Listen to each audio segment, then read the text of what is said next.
Welcome, everyone. Fred Gleek here with Bill DeWeese once again for our weekly podcast slash YouTube channel video. Is that what we're calling it, by the way? Yeah, especially the slash part. Okay, good. So, Bill, how was your week this week? It was good. $4,443 You could have was. put 44 to make Yeah, it an. I know. Had I only picked up a $1 job, we could have all fours across the board. That would be like winning in slots, right? If you get the same number all the way across. Something like that. Yeah, poker would have been good. Quad fours is good. Okay. Yeah, but it's not 5,000, which, as you know, and I always like to say that's what I'm always shooting for. But I'll take it any day, any month, or any day or any week of the year, I should say. Yeah. Now, before we proceed, let me just remind people that we now have got, and you'll put up the website address here for people who want. There was a huge response Yeah. to the voiceover play-to-play event that we're going to be doing, and so why don't you just briefly tell people what that is? Yeah, VOP2PSuccess.com, and we'll be doing a 5-part seminar over the course of 5 weeks. And during that time, we're going to talk about everything you need to know to make money with pay-to-play sites. A lot of folks use it. Not everybody makes money. Most people don't know how to fully use them to their full advantage. So that's what we're going to talk about. Okay, and you said seminar. That would be a seminar in webinar form. Webinar, yes. So people who want to participate, how do they get to find out more about that or go pay for it? Just go to VOP2PSuccess.com. You'll see a little introductory video that I've recorded, and you'll see some bullet points of the topics we'll be covering. Perfect. Super. So talk to me about Monday. How'd Monday go? Well, Monday, let's see here. I did a project for ABB talking about small robots. Did some CAD software training. I was afraid you were going to ask me about that because I could not explain a word of what I said in that particular narration.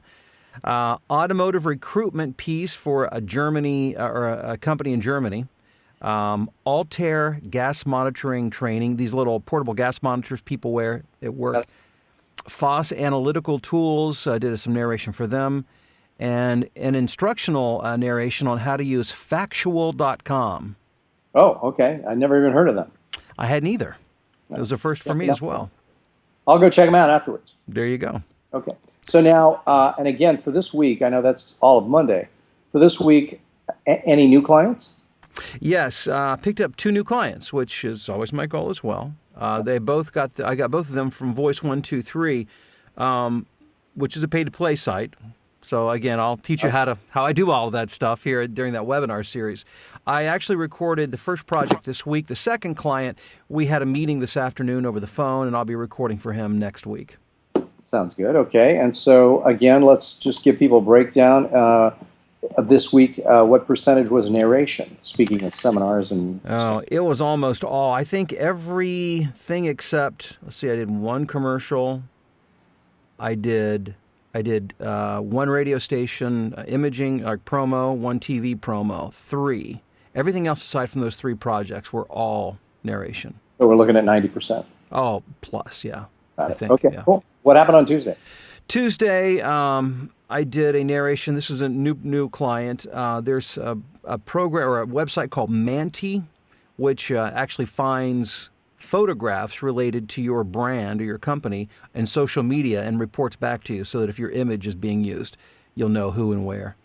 Not, of course, confused with manatee down in Florida, which are those large animals that are looking kind of like whales under the sea. Yes, not to be confused with those. No. I did an educational piece for a contractors trade union. Called Liuna is the name of the trade union. I do a lot of stuff for them. I did a little piece for an online auction company and CDM Smith training for them. Okay. And some dental equipment training narration. Speaking of dental, I'll have to go and get a bunch of work done on my teeth over the next 3 weeks. So you're I'm sorry about that. Reminding me of future pain. Thank you. That's what I do. And that was all for Tuesday. So for Wednesday, did some narration for Cisco One. Cisco has a product called Cisco One. Yep. Training for that. ABB project management training. Some promos for Immaculate Heart Radio Network. I'm their voice.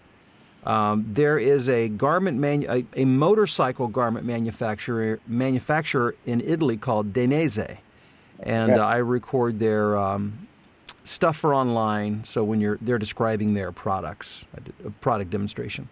Yeah. Now, would Jimmy Durante have had fun with Danese? Yeah. But we need a rim shot. Yeah. Hey, I was just thinking that one of the things that people might find helpful is at the end of every week to total up the total amount of final finished minutes you have done. That would be a stat. Oh my goodness. Maybe to see.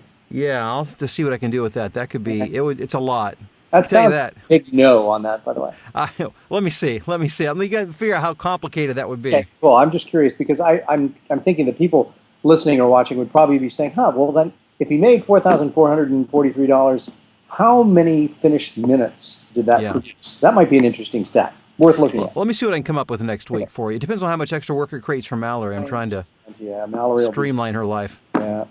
And by the way, if you notice me doing this from time to time, it's not because I'm working so hard in voiceovers. It's because I ran earlier today, and I usually sweat for 2 or 3 hours following a run. I'm trying to get back in marathon shape, and man, it's kicking my butt. Yeah. But I digress. How many miles did you do, by the way? What? I just ran 2 miles. But literally, I'll sweat for 2 to 3 hours afterwards. Got it. Wow. But because it's like starting all over again, There you Thursday, I did some work for Hitachi. Also did some training for Dunkin' Donuts for their espresso machine for their employees. I have an espresso machine I just bought, by the way, from Nespresso. So yeah. They have an espresso machine at Dunkin' Donuts that does only espresso. Yes, it just does only espresso drinks. Oh, I'll have to look that up. Yeah.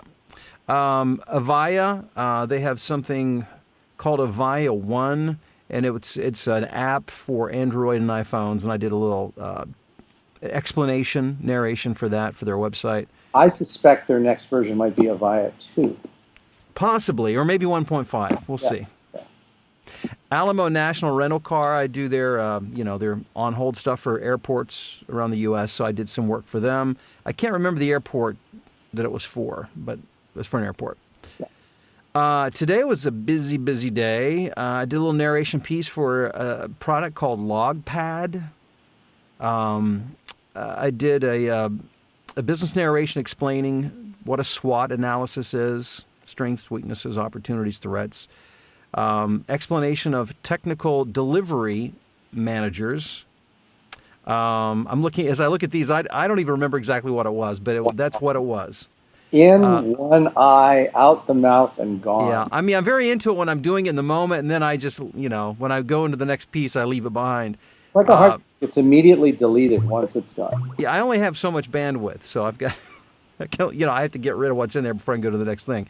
Driver safety training, as I usually have some every week.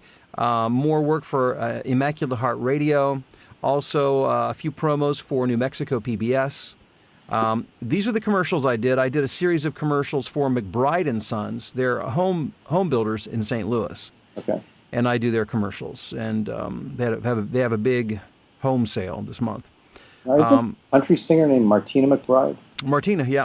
Yeah. Yes. Any connection to those people? I would have no idea. She could be an heir to the throne. Who knows? Could be. Yeah. Or they could be an heir to her throne. Right. Grocery store ordering system instructions. Oh. Now that sounds fascinating. For grocery store managers, how they go about, using these systems to order food. And that was this week. So now people are listening, they're like, oh, that's really great, Bill. But what nuggets of information and wisdom have you found through this week that you might be able to share with our illustrious group? When you do mostly narration work, which my experience, not only for me, but most people I've talked to, most people who do this full time do a lot of narration because there's a lot of it compared to commercial work. Yep. It's just, let me liken it to running a marathon. It really requires a very steady hand and slow pace, and it's just, you've got to be in it for the long haul because we talked about this last week, but it's because it's not necessarily exciting. I enjoy doing it, but it's just, you just kind of plod along, 5 pages here, 20 pages there, 8 pages there, so it just takes, it takes a sense of patience and slow and steady wins the race. It's kind of like being a turtle. It's like a turtle running a race. That's exactly what it feels like every week. I was just thinking, and I know we've talked about this before. I'm not sure if we've talked about it on the podcast here or the YouTube channel, which is the issue of, I think we did bring this up. Did you ever look into, I think you told me, insuring the voice for those people who are starting to make money in voiceover? Is there a way that they can protect their biggest asset? And if so, is it overly expensive? I think you found out. Is that Yeah, it? well, my insurance guy had advised me to not look into insuring the voice, but rather getting workers' compensation, so that if I'm injured and something happens, that would be the best way to protect myself. That's not Aflac, is it? Could be. Yeah, who knows? Okay, so, God, that guy or that person was making a killing. I know they lost the account. They had hired somebody else to do it. Oh, Aflac? Yeah, yeah. Oh. The regular person for many years was fired for some reason. I don't think it was anything crazy. Maybe it was. I forget. But I should know more about a story once I start talking about it. If there's no ending, it's probably not going to begin. Punchline.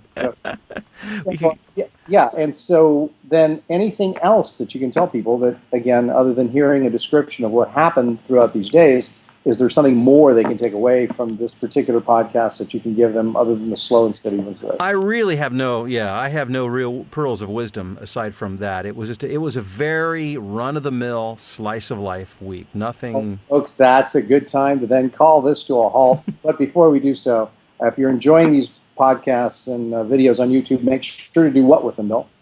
Well, you can comment, leave some feedback, hopefully positive.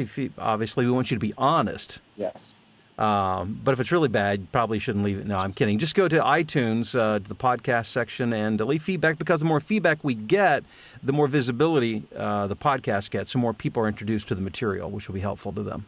Excellent. Well, folks, thank you very much. And Bill, thank you for sharing your week with us, and we'll see you next time. Thank you, Fred.